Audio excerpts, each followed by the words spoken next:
गांधी तीर्थ, निसर्गाच्या सानिध्यात महात्मा गांधींच्या जीवनावरील जगातील पहिले मल्टीमीडिया म्युझियम. आजच भेट द्या. गांधी तीर्थ, जैन हिल्स, जळगाव. अधिक माहितीसाठी www.gandhifoundation.net वर विजिट करा. नमस्कार, आपण पाहत आहात अदालत टाइम्स न्यूज.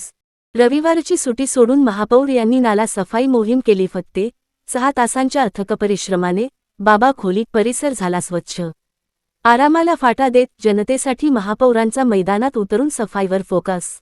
जळगाव प्रतिनिधी. पावसाळा अगदी तोंडावर आलेला असताना नागरिकांना कोणताही त्रास होऊ नये यासाठी जळगाव महानगरपालिकेच्या महापौर दीपमाला काळे यांनी रविवारची सुट्टीही न घेता प्रभाग क्रमांक 15 मधील बाबा खोली परिसरात तळ ठोकत आरोग्य विभागाकडून धडक नाले सफाई मोहीम राबवून घेतली. तब्बल 6 तास सुरू असलेल्या या मोहिमेत मोठ्या गटारीतील साचलेला गाळ आणि कचरा काढण्यात आला असून नागरिकांनी महापौरांच्या कार्यशैलीचे कौतुक केले आहे. प्रभाग क्रमांक 15 मधील बाबा खोली परिसरात मोठी लोकवस्ती असून नाल्याच्या दोन्ही बाजूंना घरे असल्यामुळे स्वच्छता करणे अत्यंत कठीण जात होते.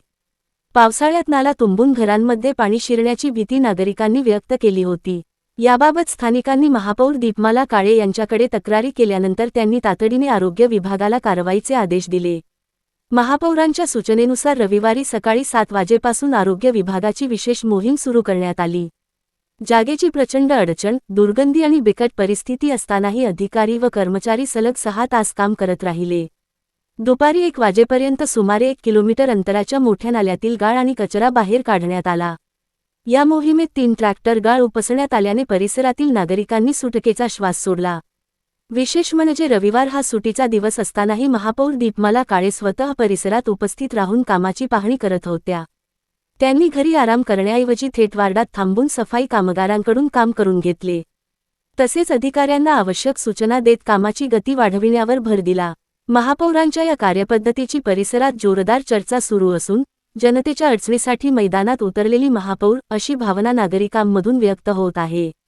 या मोहिमेदरम्यान आरोग्य विभागाचे सहाय्यक उपायुक्त उदय पाटील, समीर बोरुले, स्वच्छता निरीक्षक रमेश कांबळे, रुपेश भालेराव, मंजू पवार यांच्यासह BVG कंपनीचे ठेकेदार आणि मोठ्या संख्येने स्वच्छता कर्मचारी उपस्थित होते.